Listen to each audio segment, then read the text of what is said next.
channel, or if you're listening on the podcast, welcome back to the Plant Power podcast. This is going to be quite an intensive episode, and I've been wanting to do something like this for a while. I've had all this stuff coming up over the last few weeks about my whole journey in Australia. So I've been here just over 3 years now, and I moved here literally the month before COVID hit. It was pretty crazy. It's just been like such a whirlwind of stuff that's happened, and my life looks completely different to what I planned on happening. And I've been through some incredibly hard times that have really tested me, like the bottom of the bottom, rock bottom. So I didn't want this video to be like a poor me thing or a thing to start drama or anything like that. I want to really look at it as a way of how to get through things when life keeps giving you speed bumps, or more than that, life just keeps beating you up. So I want it to be more of like an educational thing and just show like how bad things actually have been at times, because what you see on social media is obviously just everyone's highlight reel. And I've seen a couple of people's posts lately, like one of my friends just moved over to Australia and her and her boyfriend were going great, they're having this time at the beach, and then they've only been here a few months and he literally just left her. So I just want to shine a light that like crap, that actually happens. And then another company, I got sponsored by this liquid chalk company a while ago. Not sponsored, they just sent me some free product. And they actually helped with my lifts at the gym and everything, because it helps with your grip, especially for Romanian deadlifts and stuff. And then I saw they just put up an Instagram post that their business is shutting down because it didn't quite make it off the ground, and she's been grinding hard for years. And that just made me so sad, because it's important that we share these sides of things, so that you don't just think everyone around you is successful apart from you and everyone else is just killing it. And I've been doing a lot of reflection on why things have happened the way they have, what I've learned from them, how I can grow as a person, take my experience from those situations and actually improve my future. Because I've really been thinking that so many people just go through life without ever reflecting on anything, or they think, like, they don't actually think about, oh, how can I improve? Most people actually get to old age, and especially if you're a person that thinks like you're right all the time, you don't just sit back to reflect on like, oh, I wonder why that happened, and what did I gain out of that situation, blah, blah, blah. So just bringing a lot more self-awareness into the bad times so that you can actually change your life in the future. So the things I'll be focusing on are, like, the whole thing that happened was moving overseas with my partner at the time, leaving the relationship after needing to do it for a very long time and never thinking that I could live on my own or without him, and then trying to start multiple businesses in another country and places that are maybe not ideal, like with your ideal target audience. So the reason this topic came up is because I did a question box on my Instagram and someone said, what is your worst day of your life? And then I didn't answer it yet, I started having intense dreams for a week or two, and all this stuff has come up, and like actually all this childhood trauma now. And I've learned so much about myself in the last 6 to 8 weeks than I have in a long time. It's been crazy, especially since the bodybuilding show has finished.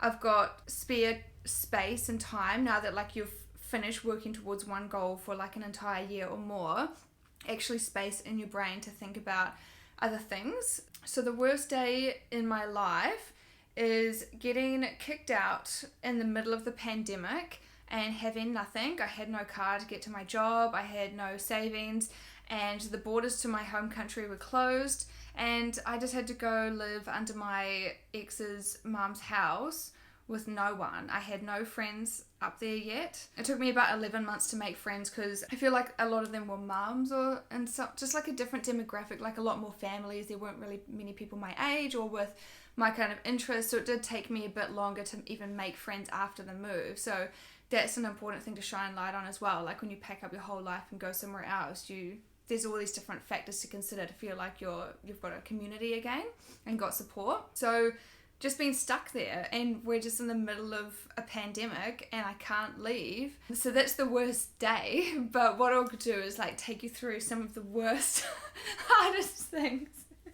And this isn't to shame anyone or anything. Like, I've obviously not been perfect, because I didn't know how to be. And a big thing of this is just realizing that what you did in that situation is the best that you could do with your knowledge and experience at that time. So giving yourself a bit of grace. Also, I'm going to be running an intensive transformation coaching program in a couple of months' time. The name popped into my head last night. I was thinking like reborn or something, but it's like a way of recreating yourself. But I'm like, it's not the name, it's going to be something like really cool. I've been sitting on this for maybe a year or a year and a half. Last night, boom, transcend. So it just means to like reach your divine level of humanity. So that will be in a couple of months' time. I'm going to be doing the outline and everything over the next couple of weeks. So if you want to go on the wait list, everything will be in the description below. So you can sign up to my email newsletter and you'll be the first to know when the spot's open for that as well, because I've got a lot of experience of getting through some hard crap. And also, if you like these kinds of videos or podcasts, don't forget to subscribe to the channel or follow the podcast. And you can connect with me on socials at Cassie Amber as well. I'd love to chat with you on there. So the overview. Moving to Yeppoon the month before COVID hit. That is the beef capital of Australia, and I wanted to start a plant-based food truck. So my ex-partner's mum I was very grateful for it. She brought the truck under her business. I literally had nothing. Like, I had to sell. My friend had to buy my car off me in New Zealand so that I could pay for my flights, and then use some of the extra savings during COVID because I can't get a job in the middle of a pandemic. It was weird. So I didn't have anything at the time. So she brought the food truck under her business, which I was very grateful for.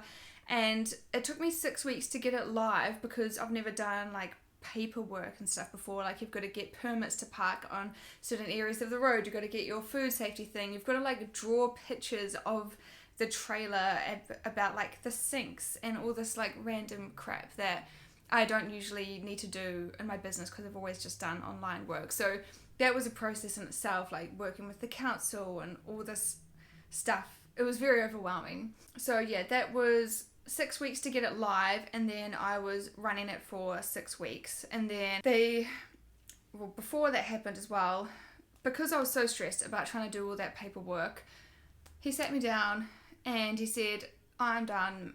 I'm kicking you out of the house, basically. So that was in the middle of the pandemic, and I broke down. I did not see that coming on just like a normal night. Like, yeah, I get stressed because I'm trying to do this business on my own, but like, I'm not a bad person or anything. So I literally just kicked out by the love of my life, and then had to move in underneath his mum. And then my ex was a very social person, and I'm very introvert, so he always had friends over. So he just kept having all these parties down there, and I was just up there by myself, like spending weekends by myself, Saturday nights by myself. I would just take like Valium and diazepam and like red wine. Like, I still have red wine and stuff now. I just have like a little glass, and that's enough because it makes you quite dehydrated. But I would like actually drink myself to sleep because I couldn't bear the thought of just like being here anymore. I had to call like the helpline. There's a kids helpline for mental health services up to age 25. So even though it's called kids, it takes you right up into your mid-20s. So if you ever need to go through stuff and like need to talk to someone, you can always give them a call anytime and they'll help you out. And they just helped me even with just like soothing practices to help get me through the rest of the night as well. Like just ways of regulating your emotions and calming down, and I'll just cry to them so that I could go to sleep. So I actually didn't want to be here anymore, and I'll just call them all the time as like a safety measure. And then the Valium and red wine just mixed together just like takes your feelings away and will just like knock me out. So that was quite a regular occurrence. And then there was always issues in the relationship with other women as well. So I feel like kind of weird sharing this publicly, but I really want to shed light on stuff that I've learned and gone through, because it was never like physical meetups, just messages and stuff like that. But I always thought like if I was, because it's affected my self-worth like so bad, and I'm still recovering to this day and still trying to like rebuild myself in my new relationship now. So what I always thought for all these years was like, if I was interesting enough, why would they feel the need to go out and talk to like all these other women, like 5 different people? Like the day after we landed in a new country, after I just moved to your parents' farm, talking about like past sexual experiences and flirting and calling them hot and sexy. And it's like, well, if I was enough, they wouldn't need to do that. If I was interesting enough, if I was attractive enough, they wouldn't feel the need to go out and get validation from everywhere else. But it just clicked to me like only 2 weeks ago. So it's a long journey. This all ended just over a year ago. So like I'm still learning things and reflecting things to this day. So this whole time I always thought like, yeah, if I was enough, blah, blah, blah, that wouldn't have happened. But what I realized is if they are secure enough in themselves, one woman's love and attention should be enough. So I kind of flipped the script. If they are obviously so insecure that they need attention from several different areas, because I was so in love, like obsessed, like love of my life, thought we'd be together forever. So if that's not enough for one person, it's not actually a me problem. And it's taken me until 2 weeks ago to realize that that's a long journey. And then I got the food truck live and made it my mission. It was the beef capital and I was serving plant-based food.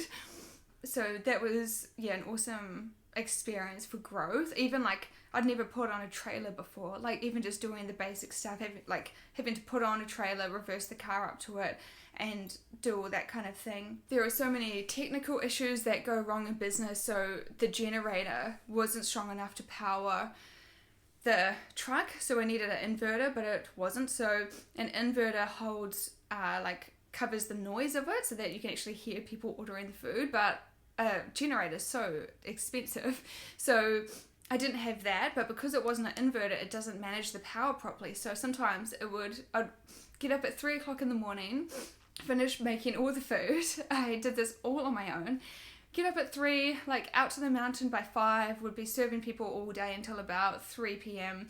So I was doing coffees, salads, raw slices. I still had a job at a health store 2 or 3 days a week. So sometimes I'd finish early and go work in the health store until the afternoon. Then I'll drive home, and then I'll do the grocery shopping, plan all the food for the next day, make like a bulk batch of things, like pots and pots of stuff. At one stage, the dishwasher actually broke, which is against the law, but I had to hand wash the dishes for like quite a few weeks because we couldn't fix it. And yeah, like one day I just did 3 hours of dishes alone. So then I'd cook a lot of that food, and then the mornings would just be like cutting up the slices or just doing the final touches kind of thing. Drive back out to the mountain the next day, and I was doing that 6 days a week. So like I know how to work so much that I work myself into the ground, and this is the first time in my life I've had like proper, I'm trying to, like I've got balance, but it's the first time in my life I've slowed down and like actually taken in moments of the day and not been in a rush all the time and like ruined my health, because I get to the point where I can't get out of bed. So there was like, I don't know, a few days where like I actually couldn't get up, and my body just does that sometimes. Don't know if it's like chronic fatigue or something, just like overworking to your core.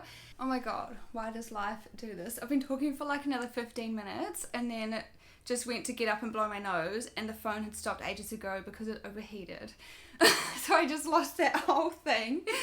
I always try to tell myself in times like that, like when you lose content in your business and stuff, that it's for a reason, and like maybe you word things better the second time or something like that. Or I always try to think like it's teaching me a lesson, or like this time better will be like be better. So in the past I used to like fully have mental breakdowns, like what the hell, I'm never doing this again, this stupid piece of crap, and like throw the microphone on the ground and be like crying, like having a tantrum, and like I couldn't even deal with like anything going wrong. So that has happened quite a few times where like a podcast won't save, or like the Apple Store repaired my computer and like wiped all the data, and I lost all my videos and all my time invested. So over time I'm learning to be like, maybe the second time round is better, so maybe it happened for a reason. I'm still learning like where to sit in my house to even do these videos as well, that has like minimum noise from outside and good lighting and background. So I'm just like trying different places, but it's like because the light is so good, like afternoon sun, it like overheated the phone. So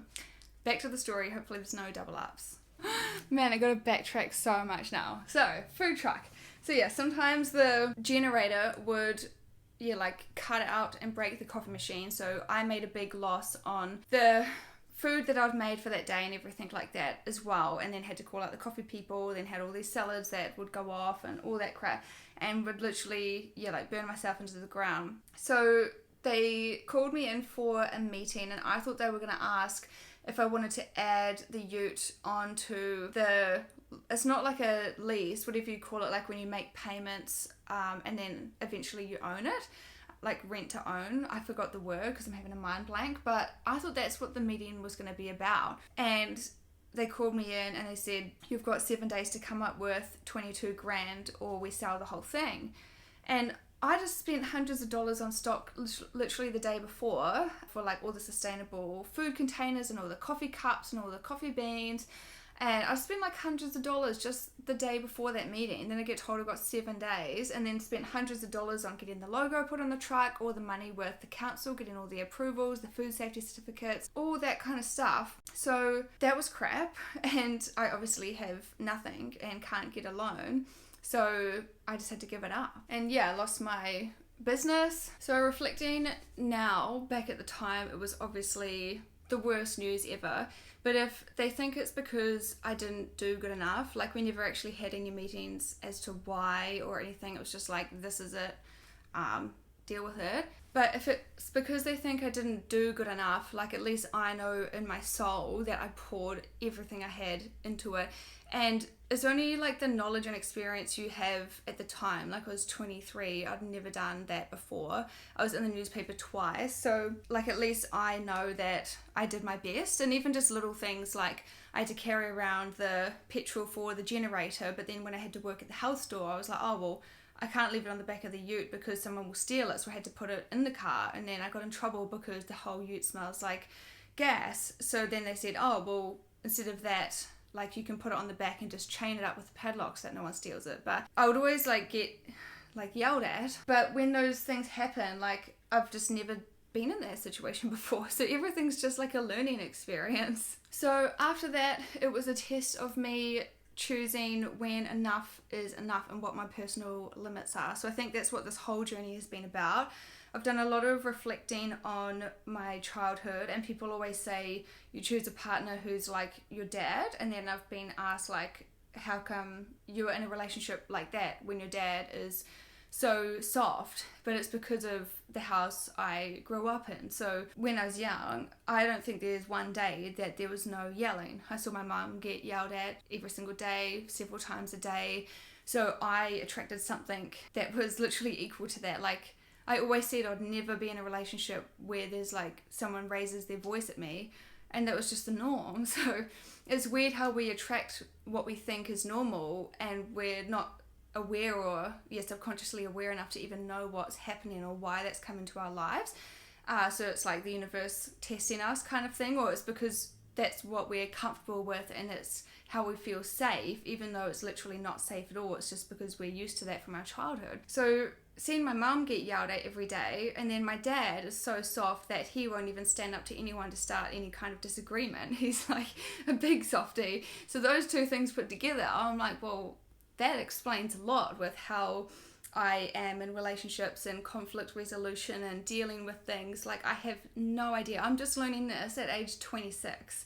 So at least I'm learning it now. I guess some people go their whole lives without ever, because they think, like especially with like narcissism and gaslighting, it's like they're always right. They will be sexting someone else or chatting up another girl because you guys are in a fight, so it's your fault. But it's not their fault for like going out and doing something that's unacceptable. Every single thing is your fault. So someone like that, like you need to be able to go to therapy and learn about the things that you can improve in, and like always be open to growth. But someone who thinks like my way is the right way, they'll stay like that for the rest of their life. So the test of learning what my limits are moved into another married couple's basement because he wanted me to move in with him and receive love letters from his ex in America. And then that was the time I finally stood up for myself and said, actually, no. And it's the first time I'd done that, and it was hard. I didn't want to leave, didn't want to end it, but like love letters, like I found messages like reminiscing on how much they love each other's eyes and their smile, and to me that was worse than sexting, because it's like, yeah, reminiscing on what they had. I'm like, I'm not going to be in this house and get like a love letter from her from the other side of the world. No, I'm not stooping down to that level. So I had to learn my boundaries, and this whole torturous thing was for me to learn how to stand up for myself, and stand up for what is and isn't okay in a relationship to me. So I moved in with this married couple, and they were very lovely. They were into plant-based cooking. They introduced me to a few new friends. We'd have like little friend dinners, and we went hiking on an island, and that was a positive thing I reflected on after this whole situation, is being able to look at the good. So even though that was terrible, there were nights where I months where I didn't want to be here. It was really cool to be in a town like that that's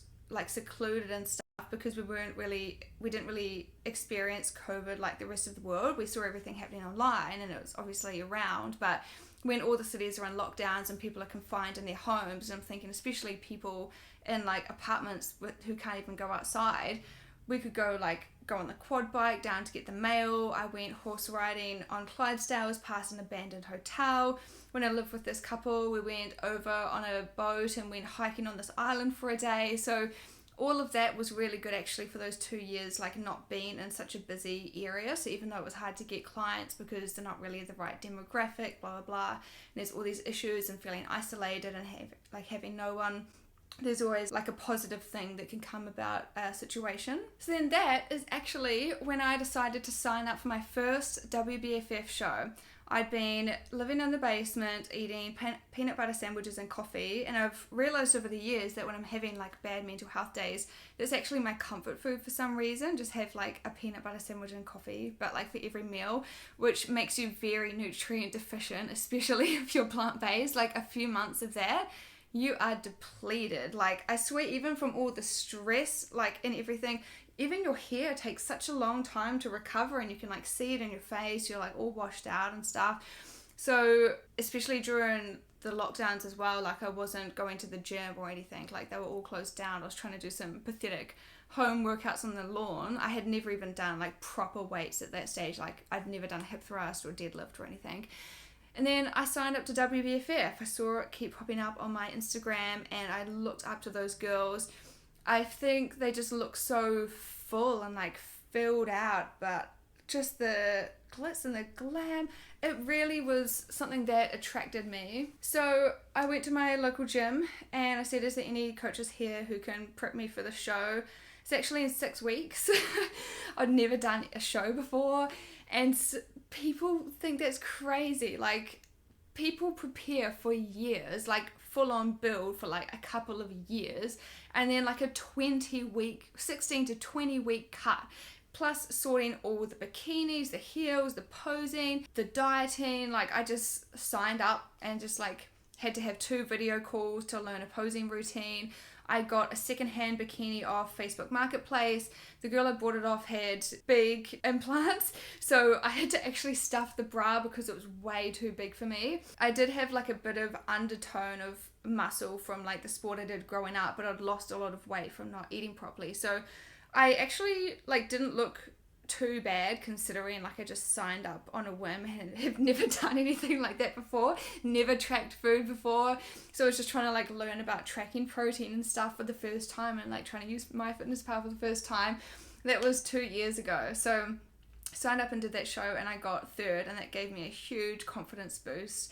I had to drive 10.5 hours from Rockhampton to Gold Coast. Even the bikini, the story, I was thinking about it today. So someone posted online, always try on your stuff before the show, and I'd gotten it taken in because the cups were separate with like a band that connected them, and I took it into the sewing people just to get them joined because the top was way too big for me, but they sewed it upside down. So they sewed it like that, and it was unwearable. So it was literally the day before I had to drive an entire day to get to Gold Coast, and I went in there and I was like, you guys have sewed my bikini upside down. And like I was just thinking today, imagine if I showed up there would anyone have a spare bikini? Like, all the costs of registration, posing lessons, coaching, everything you've got to buy, like, oh my god, that could have been a disaster. So the show was, just the start of something new and really helped get me out of my comfort zone, just to stand up there with my idols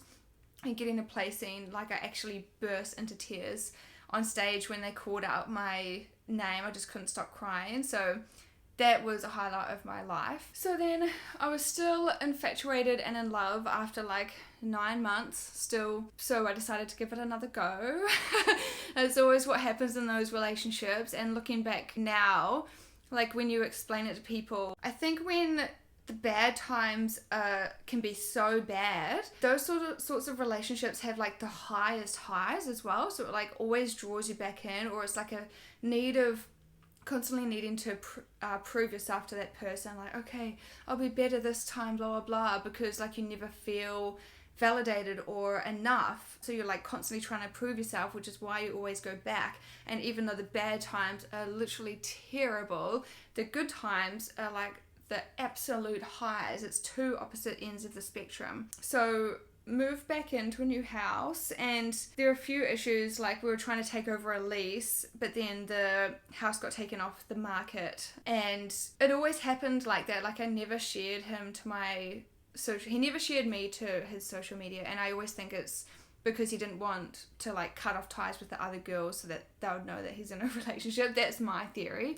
But then whenever I would share him to mine, like on Valentine's Day, I was like, you know what? We're back together. I'll post a beautiful photo. And then literally the day after, break up, like badass fights and stuff. So it's just so like up and down, like not stable. So it all went south so fast. We had been trying to find houses because we were going to be homeless now. And he like blamed me. He said I wasn't looking hard enough, or I didn't fill out the forms properly, blah, blah, blah. And I've literally never applied for houses before. I've always just lived private, like in flats and everything, but like the people who have owned the house and stuff like that, or never been on a lease. So I was doing my best, but just had this big falling out that resulted in threats to my safety, to the point where I had to call the police. And that is not done lightly. He was horrified. It was so embarrassing. I do have one funny story. So I had to call the police, and I've got this list on my phone of all the stuff said to me, and I just kept this list of the messages so that I can look back at it one day in the future and just remember. And I looked at it actually yesterday, and I was like, wow, that's bad. Like, I would never have a baby with your crying ass. I'm going to rip the door off the hinges and throw you out on the street. That was the one that got me to call the cops, because I was like, that's an actual threat to my safety. And there was like 15 other messages the same. I'm going to take the dog off you so that you've got nothing left worth living for anymore. All that kind of thing. The cops showed up, and I came out the front door. He was coming back from a trip away, and they waited with me for a while. But when I was outside talking to the cops, the front door slammed in the wind, and my keys were inside, and I just locked myself outside while the cops were there. So I'm like, fuck, I can't get back inside. That's embarrassing. And I was thinking, hopefully he doesn't come home now. So the cops had to just ask this random man who was in a ute parked on the side of the road if they could use the ladder on the back of his car. And then we had to go around to the back of the house, and it was like triple story.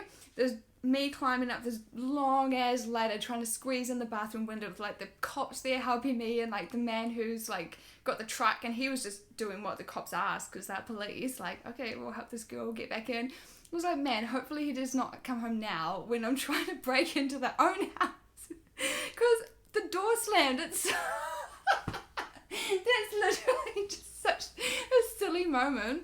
But he saw the car there and turned around because he wasn't going to get involved with them. And then, he kept telling me, like, you need to tell them that it's okay, and get them to get off my back. And the cops don't do that, actually, with domestic violence. Like, you can't just say, like, oh, it's okay now, and they'll stop looking into it. They're going to keep looking into it just to question the person about their side of the story, basically, which I think is good because people would get obviously manipulated into like cancelling the request to have it looked into or cancelling the help, because then they would get threatened. So that's that. Actually not feeling safe in my own home was a turning point, because if you call the police on someone, you can't just go to your friends for the 25th time and say, it's okay now, he's changed, or we've changed. You can't keep doing that to them. It affects your friendships as well, because every time they want to have a call with you, you're just crying to them about stuff. So you're a bad energy because you're dragging everyone else down around you. Every time my family would call, I've got problems going on, so they don't want to like hear that stuff if you're not actually doing anything to change it as well. So I moved in with another girl who took me in while I was trying to figure out what to do with my life, and I decided I wanted to move to Gold Coast. It was quite hard because I wanted to come to Australia in the first place, to come to Brisbane or Gold Coast, but I only went to Yeppoon because he grew up there. So this is my original plan anyway, and I'm not going to stay there. I can't stay there if he's there because I'll just cry all the time. I need like a new start, new environment, new people, and it was really hard because I was like, if I've got a huge dog, like a Great Dane, so do you get accepted for a house first and then look for a job later? But then how are you going to pay your rent if you don't have a job? Or then do you get a job first, but then where are you going to stay if you don't get a house in time? So it was really awkward, like, and even I don't know the area, even like looking in Sunny Coast, I don't know all the different suburbs or how far away everything is. So it's actually quite hard to tee everything up to do that big move. And I had nothing to my name still. I worked at a health store about 2 or 3 days a week, like half days. It was just like a midday shift kind of thing. But that was my favourite job ever. And because the shifts were different every day, like you can't really get another job around it. I ended up getting a nighttime job, doing like restaurant host or door girl at a nightclub, which was cool. And I did a Saturday thing at a restaurant DJing right at the end, which was cool. It was hard to work around, but honestly those girls there and my manager just got me through like the hardest times, and it was like the thing that kept me going. I just like was actually really excited to go to work. So that didn't provide me with many hours, and yeah, it was really hard to get clients in Rockhampton. I was doing some one-on-one appointments, but not enough to have like heaps of money to move to a whole new area. So 1.5 weeks before I was ready to take off, the girl says, can you go any sooner? And I said, no, because I need these. I was working double shifts, so working at the health store and then the nightclub, or then like, I think I had 3 jobs, and then restaurant sometimes at night time. Sorry, I had to move positions again because the phone keeps overheating, so I've put on the aircon. Hopefully the sound doesn't affect the audio quality too much. So yeah, I was doing like all these jobs, just trying to save as much as I could so I could even get to Gold Coast. And yeah, so it was 9 p.m. and yeah, was drinking a glass of wine, and yeah, she said, can you go any sooner? So I said, not really, because I need the money from these jobs. So when I get there, I'll get that pay, and then that will cover that week's rent. So as you can see, I have been living on the edge, cutting things very close, but that's just what I had to do at the time. And she said I give her too much anxiety, so I need to be out by tonight. So I was ready to hop into bed. I had to get up, pack up all my pantry stuff back into boxes all over again, pack up all my clothes, load the car, literally in the dark. Like I couldn't even wait till the next day for like daylight. Like I had to do it on the spot. I had to call my colleague. Not many people could take me because of my dog as well. So I had to call my colleague, and she let me go over there for half a week. Yeah, I had some like games played with me, so drove over there at night. I think I got there at maybe 10 p.m. or something. Just cried to her for a little bit, and then went to go get another load of stuff, and the door's locked. And she said, I don't want any intruders coming in the night.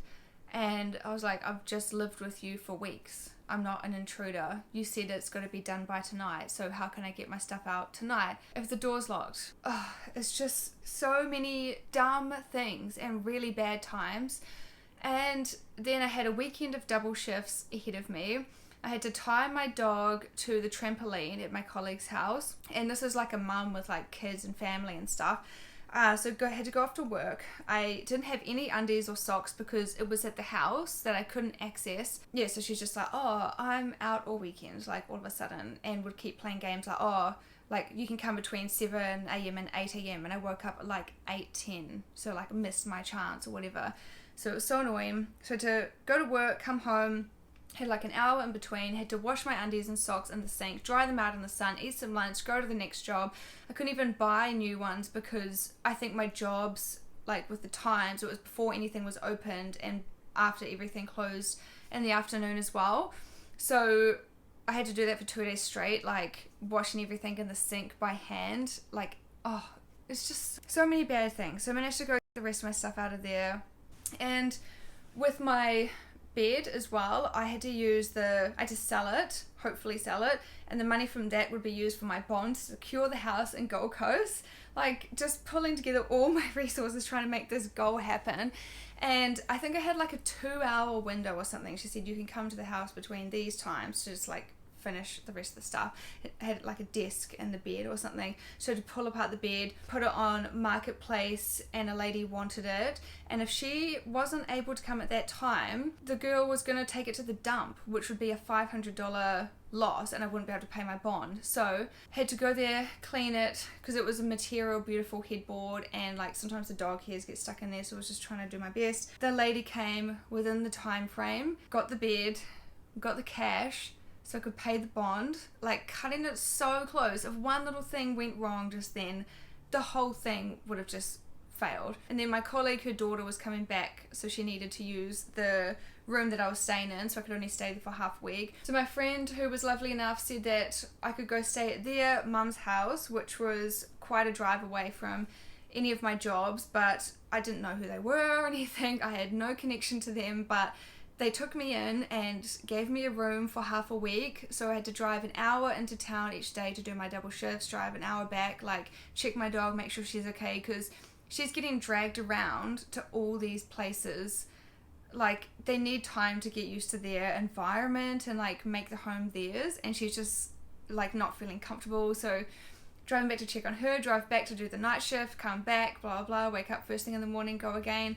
It was just, luckily they were so lovely, and they even had like cats inside and stuff, and my dog was so good. Even with the cats, they would like look at each other from across the room, and the cats were nervous, but my dog, luckily, like, yeah, big dogs are so chill, so there was no issues, which was really good.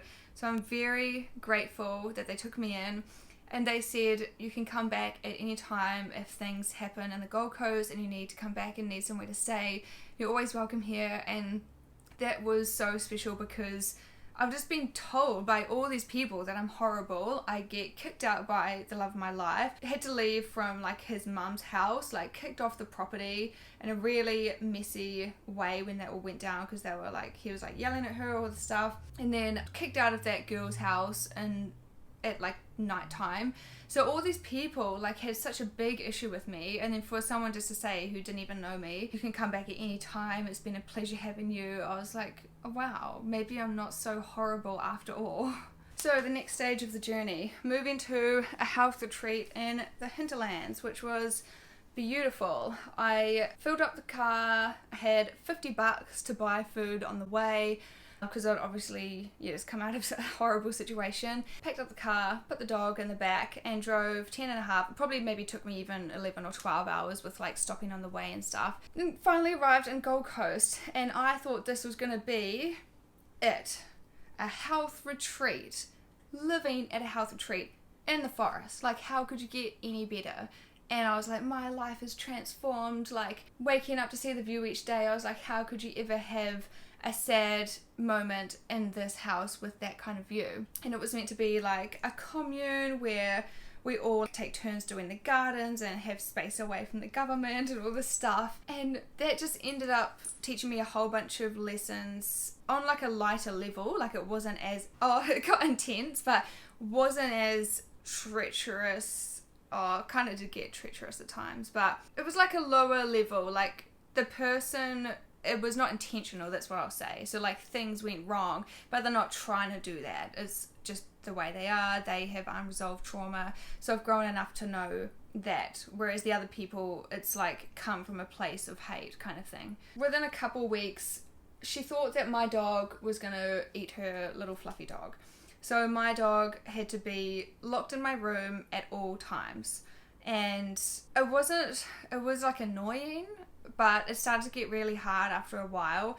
So she wanted me to put her in a cage outside, and she's never done that. She's always like sat on the couch like with us inside at the flats and stuff. So she's never been just like outside in a cage when everyone's talking and having fun somewhere else. She would cry because she's stuck there. She doesn't know why, and she just wants to be involved. So then that would disrupt everyone else because she's like howling because she wants to get out, and would honestly like dig holes to escape, like broke through the wire, like kept having to try get it fixed, and trying to do like manly tasks. Like I literally can't bend wire with my hands, like just trying to do all these things. It was so overwhelming. Getting in trouble because my dog keeps breaking out. Can't go anywhere because if she's in my room, if she's in the cage, she cries non-stop whether people are around anywhere. So but if she's in my room and everyone's talking in the lounge and laughing, she wants to know what's going on, and she doesn't know why she's locked in a room. So then she would like kind of whine, and then I got told, well, you can't leave the house without her because the other flatmates are going to move out. So I had to start taking her to the hairdresser. I had to start taking her to the gym. Luckily, I worked from home a lot of the time. I worked at a cafe down the road where she would have to stay in there for half a day. It wasn't long shifts, luckily, so I could like come home and let her out to go toilet and stuff, and always stayed on top of walks. But just having that, like, you can't go anywhere without your dog.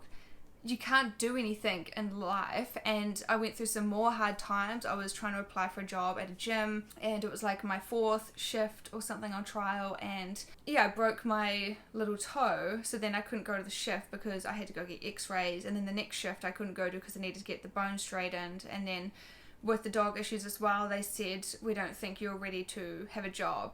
So then I was 6 weeks with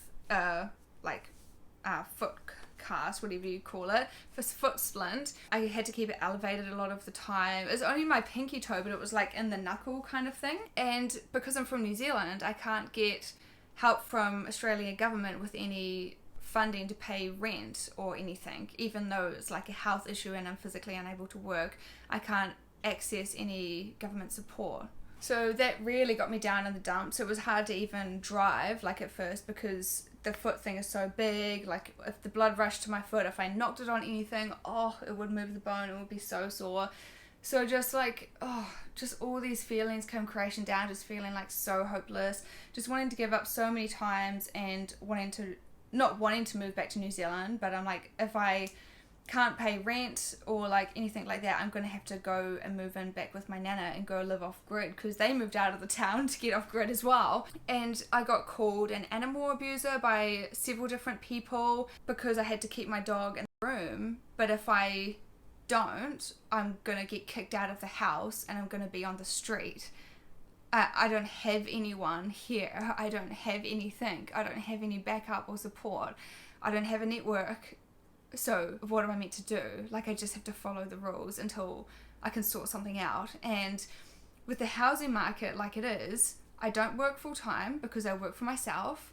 I do online nutrition and all that other kind of stuff, and was getting into DJing as well. And I've just like worked casual jobs, like the health store was casual, the cafe class is casual, so you can't get on rentals with that. Having a huge animal, let alone any animal at all, but like a Great Dane, not like a little fluffy dog. And then no rental history, never been on a lease at like age 25 back then. So yeah, I was like I couldn't really do anything. I just had to do what I was asked and just like try to make it work. And then getting called an animal abuser by several different people. I'm literally plant-based. I have literally dedicated my life to helping people like reduce their meat intake or stop eating meat because I freaking love animals, and she's the light of my life. That just freaking hurt me so bad, man. So that was something in itself. And then all this weird stuff just started happening around the house where it's just everyone's trauma and like not knowing how to work through it, and all these like random little rules and stuff. And like my car broke down on the driveway because it got fixed, but the gravel was like this big, and it actually got to a point where it was dangerous because no one was home. I was letting my dog outside to go toilet in the morning before starting my cafe job, and then she started yelping like I thought it was a snake bite, like crying in the distance, like, ah! And I was like, Millie, and sprinted outside. And I was like looking in the ground for like a snake or something. And I was thinking, man, if she had been bitten by a snake just then, I wouldn't actually be able to get her to my car to get her to the vet. So she would die. Like, it was getting to that point. The gravel on the driveway was this big. Even just trying to close the gate, like you could almost slip and like face plant. And it was like a hike to the top. Like I would actually have an asthma attack. And then, yeah, my car blew a piston and broke. So then I'm down, $4,500, like owing for that car. Still need to buy another one. It's just been like one thing after another. And then even just like trying to work from home, but then if you leave your room for anything, you get talked to straight away about like you're trying to write an ebook and then you're like, oh, I'm busting to pee, or like I need to make a coffee or get a snack. And you're like, oh, gotta leave the room. So you like open the door and then get talked to about Tinder dates and stuff, and you're like trying to be in the zone so that you can earn money so that you can actually pay rent. But that's been a hard thing for me, is like learning to stand up for myself and say, oh, hey, sorry, I can't talk right now because I need to do something. So they want you to stand up so that you feel comfortable, but then when you stand up, then they feel rejected, like you don't want to talk to them. So how do you find the middle ground between both people? Like, I actually need to be in business zone right now. It's business hours. Like, when you work from home, you need to have some kind of structure, not just like hanging out all day. Like, you need to make money. So little things like that, like learning to work together, that just like didn't go to plan. And then, yeah, issues just started piling up. I found some photos I took at some stage of my bedroom. I invited a guy over once who I thought was going to be like the next one, and after he saw my room, he he ended it. We'd only hung out a few times, and I don't think it was my room that did it. It was just like that he wasn't ready. But he came over and I hadn't planned on having a guest, and like, man, I just found these photos of shit everywhere, like major depression room. Like, I didn't realize, like, I knew it was bad at the time, but looking back now that I'm in a house with like white walls, just seeing what it was like my dog had hit over my mirror, so there was like smashed glass all on the ground and like all this washing on the bed and like dog hair everywhere, because even in this house, like, I've got to vacuum every 2 to 3 days because every time they walk anywhere, the dog hair just goes everywhere. Like, it was, yeah, just so hard to keep clean, but it just really showed me a lot about my mental state. And you can see how like washed out I am in my face and just exhausted, not eating properly. I was gonna do another bodybuilding show, and the person decided to sign up as well, and then made negative comments about my body, which I'd never had in my life, which then caused body image issues for the first time, being around someone who looks in the mirror and cries at themselves because they're too fat. Then that started to rub off on me, like, oh, no, I'm not ready for the show. Am I even muscly enough? Am I making enough progress? And then I went to hospital with a kidney infection, and that got caused by a UTI. And then get told like, yeah, your physique has gone backwards and you don't have enough muscle and you're not ready. That affected me for months. I've never been told anything like that in my life. I've always been like complimented on my physique and stuff. So that was another issue. Then I didn't do the show because I had to pay for the car and stuff. So then I still had to go there and watch them do it, even though it's like my dream. They only did it to like tick it off their bucket list, but like, yeah, good for them, but I had to go and watch them do it when I was supposed to be up there, and I'm only put out from living at that house and like getting told that stuff. And yeah, it was just really, really hard. But then I met my partner, and I want to do a different podcast on this whole story because this has been an interesting journey. He is the opposite of what I was looking for and what I thought I liked. And I went over to his house for a photo shoot. He was so professional, like didn't come on to me at all. Even like the language used during the photos, he's like, oh, that pose is pretty. Like, never said anything like hot or sexy. He was so professional, like contracts and everything, never came on to me. Something about him just like sparked my interest. And yeah, I just like messaged him a few weeks later. Yeah, I'll talk about that more like in our own podcast, but he was very honest with me at the start. Like, he was like, oh, like, thank you for your message, but I'm seeing my ex, so yeah, I can't like go like pursue anything, if that makes sense. And people have said to me like, oh my God, was that embarrassing? Or like, did that make you just feel so bad? And I was like, no, it was actually good, because someone who's honest, someone who just says like, oh, sorry, I'm seeing my ex again, so I can't like talk to you. I was like, wow, that's so respectful of the girl. And yeah, I've never had such upfront communication. So I was like, wow, that's really respectable. So once that ended, then he said that we can hang out, blah blah blah. We went on some dates, and his lease was ending, so we started we'd only been dating like 2 months, and we kept hinting about like moving in together. It was so soon, because he'd be like, oh, maybe I should get an air fryer, and I was like, you don't necessarily need an air fryer, meaning like if we live together then he can use mine. It's so funny, both of us knew like this is really soon, but we're hitting it off so well and just enjoying every moment together. So trying to find a house was hard. I had to go back to New Zealand for New Year's, and he actually said that, well, he got me out of the other property. His lease was ending, but I could move in there for like 2 weeks or something, or maybe it was a month or something, just to get out of the other place and just have somewhere safe.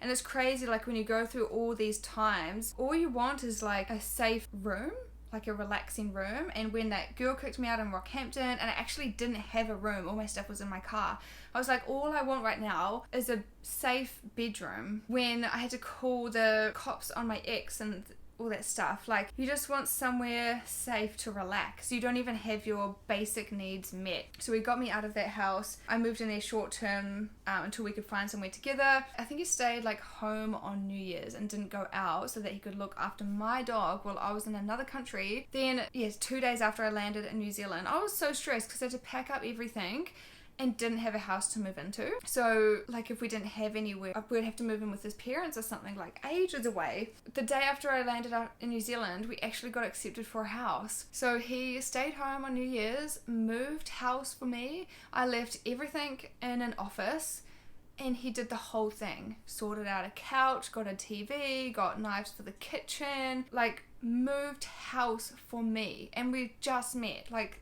2 to 3 months ago. So comparing the effort from two different people, like being told everything you do wrong and getting yelled at all the time, and like just being made to feel like scum, versus someone going like above and beyond when they barely know you to make you happy and provide a safe space for you and take care of you, and just someone who's honest. Like I've never felt the need to like look on his phone because I know he loves me so much. I've never felt second guess anything. Whereas like before, I'd be like, oh my God, like has this thing happened again? Are they messaging people again? And always worrying. But this time, like it's not even a question in my mind. And I've never had that feeling for so long, which is so nice. Reflecting on it now, because back then, I would always call my best friend and like hope that I'd be over it in like 2 months. And she said, oh, it'll probably take you like a year, like at least at the end of the year, blah, blah, blah. And I was like, a year or 2 years? Like, how do you move through something? No, like it can't take that long. Like I've got stuff to do. But healing actually does take a long time. So as I've mentioned, like so much stuff I'm even still learning to this day and reflecting back to things in my childhood. The next step for me as well, on Monday, so this will probably happen before this episode goes live, I've got an appointment with a psychiatrist to see if I have ADHD and or PMDD, which is premenstrual dysphoric disorder. And I've had issues for years around my time of month. I've been off the pill for maybe a year, a year and a half now, but it's gotten really bad lately where right before my mood will drop so bad that is very extreme. Like I don't want to be here again. I just want to like throw in the towel, give up, extremely depressed, and extreme aching in my bones, like my shins. I was taking like 8 painkillers a day a couple weeks ago, and extreme rage.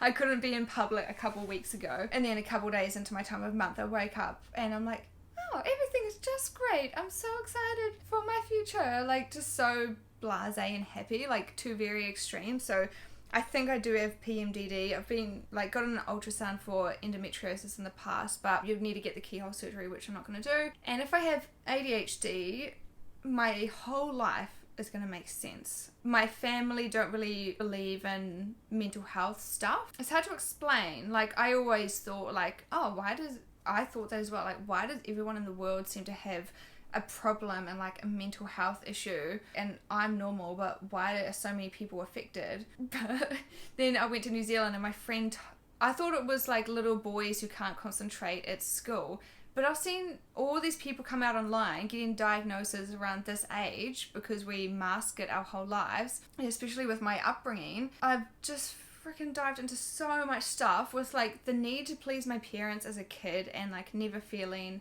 enough because I like got kicked out at age 16. I just got told heaps of stuff. When the phone cut out before, another part cut out, I just remembered when I was having like a meltdown a couple weeks ago. I was just driving listening to a podcast about our imprint years, and I just remembered that when I was a kid I got told that I'm not normal and I need to go to a mental home. And obviously I've been burying that for years, and I had a call with my coach a week ago, and she said once you finally feel safe in your relationship, that's when stuff from the past can come up, because your mind's not bogged down by all the stuff that's happening every day. So I'm not in this stressful flat, like living with guys, walking on eggshells, having all this stuff going on in the relationship. My mind can finally start to settle, and now like all these old memories are coming up. And I pulled into the garage and I burst into tears because I was like, who tells their daughter that they're not normal and they need to go to a mental home?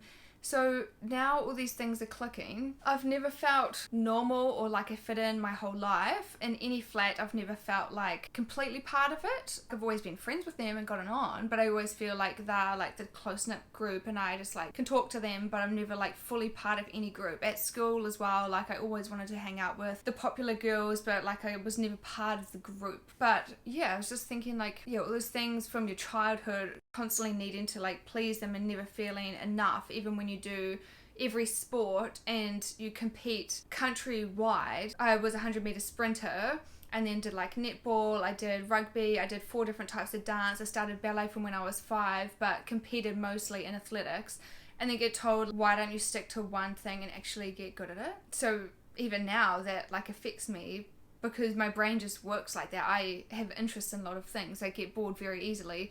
I don't want to just work a full-time job doing the same thing every day. I need to have like, I've always done like 3 jobs, so that every like 2 days things are like switched up. I've always got lots of interest. I like doing nutrition, I like doing DJing, and like doing all this other stuff, and doing the recipe app, and making a program. Like I like, it's just how my brain works. But constantly needing to people please as a kid, and then because I'm so introvert and like not like I never wanted to be the leader of a team, like the house captain or leading groups of people or like a manager role. I just like to work by myself or within a group. Then getting told like, oh, why didn't you go for school captain, blah blah blah. And like I'm a good kid, like I did so well, and it's just like the feelings of never been enough. So then going into a relationship where you don't feel enough for like 4 years. I'm 26 now, and just realizing this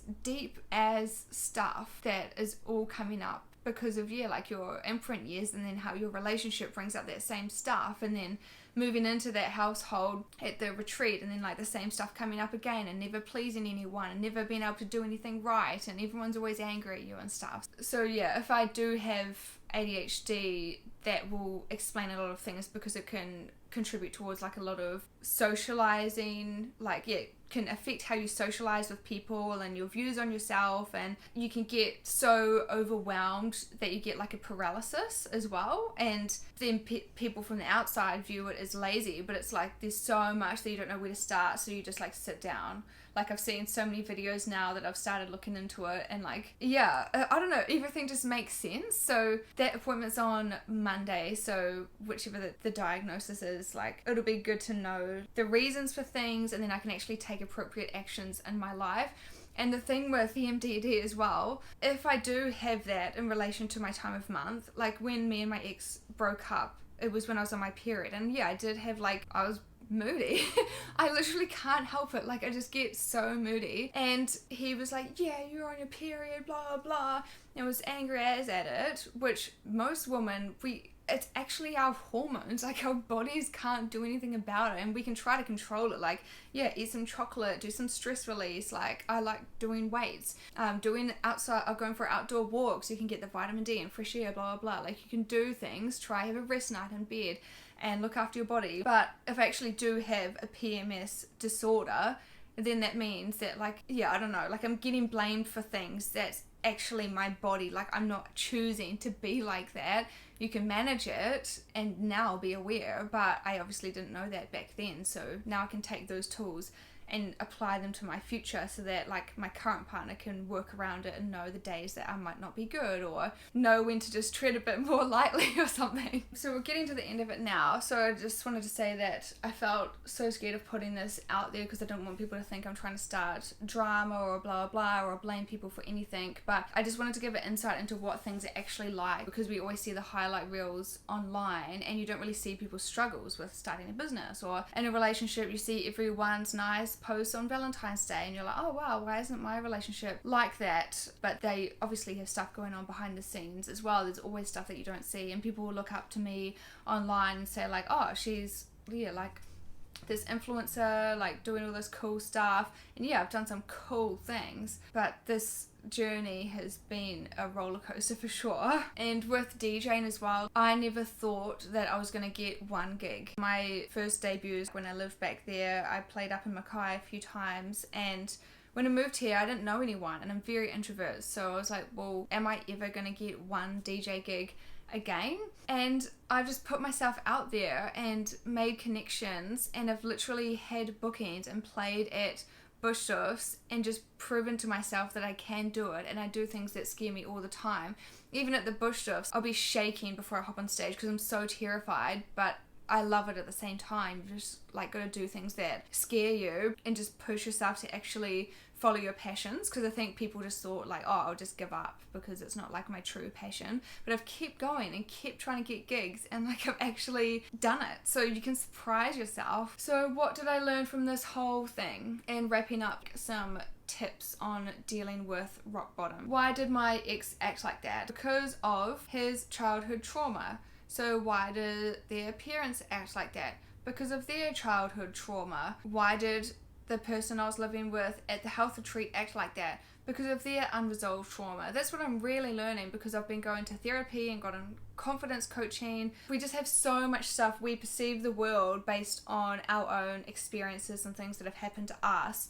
So those people only act like that because that's just how their brain works, because they haven't worked through things. And I wasn't perfect back then because I haven't even learned what I've learned now. And I've realized that's the benefit of getting older as well. You actually have a lot more self-awareness and so much more life experience. So it's actually cool to get older. And I thought when I was in my young 20s, like, oh my god, this age would be so old. But looking back now, I'm like, wow, I was just a baby. Like, I didn't know anything back then. So getting older is actually amazing because you get more experience and more self-awareness. Why did my family unintentionally inflict this trauma onto me? Because of their upbringing. And then why were their parents like that? Because of their upbringing was weird. So everyone just has this unresolved crap that affects how they act and behave in the world. I think it's always good to reflect on the positives, like the relationship. There was obviously so many good times, which is why I kept going back. But the fact that I've learned to stand up for myself now and, like, put my foot down and not be a doormat, that's like a huge life lesson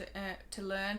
So many people are still going through issues like that with domestic violence and stuff later on in life when there's kids involved, and they just stay in it for years and years. So, like, it could be worse. I could have still been in it till I was 35 or something. Like, you never know. So just the tools and everything that you pick up through going through all these hardships, there's only one way to get the life experience, and that's just to go through it. You only do your best with your knowledge and experience at the time. So with the food truck, navigating housing situations, all that kind of thing, I could only show up with, like, the knowledge that I've got and perspectives that I've got to, like, try deal with things. So as long as you're doing your best, you can't really do anything else. As long as you're always willing to improve and reflect on things and work together and just trying to always evolve as a person, like, that's all you can wish for yourself. And another thing is just sometimes you can't really hurry up the process of things, and things just take time. So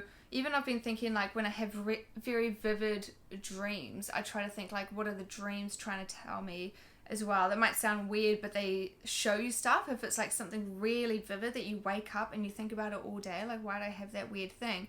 There'll be like messages in there about things that you may need to change in your life and stuff, or things that you may not be over yet, or still more unresolved trauma. Just like taking your time. You're not going to be over things within a couple of months if it's been like years and years of things piling up, like all that crap that I went through. I have this thing now where I hold on to any one tiny comment. If someone says something small, like when the lady criticized my physique, or if I get told like, oh, I don't think you did enough in the day, like you're not being productive enough, I will hold on to that story and make it my reality and criticize myself every day, beating myself down because of all the stuff I've been through. So this is really bad. So I've still got all this extra stuff to become aware of and get coached through, like further therapy and deep coaching.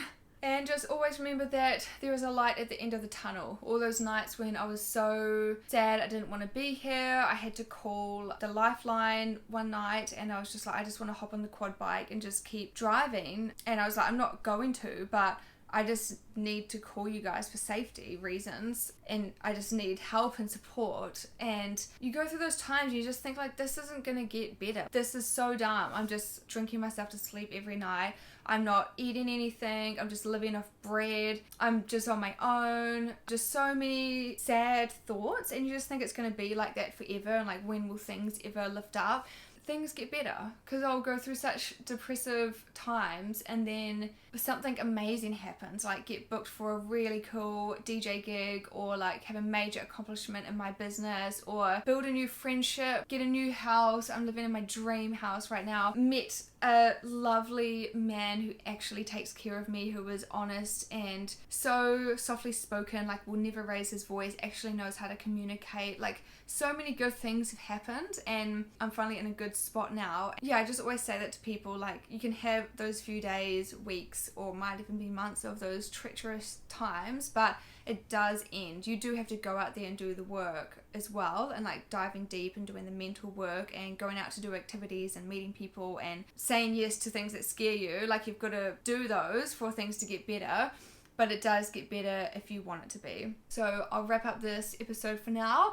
It was a long one, but I think it's really helped me work through everything in my head as well, just speaking it out, and I hope that it can inspire some people. I want it to be taken on a positive note about things that you can learn and take away from it, instead of this like negative chat about how horrible everything is. There is a light at the end of the tunnel. You can change your life. You can create the life of your dreams. Don't forget that I will have my intensive transformational coaching program going in a few months' time, where I like go through lots of the things that help with self-doubt and all the stuff with like diving deep into your inner demons, basically. So it's going to be like a very transformational thing after everything that's happened. So all the links for that will be below. Thank you so much for tuning in. I really appreciate your time.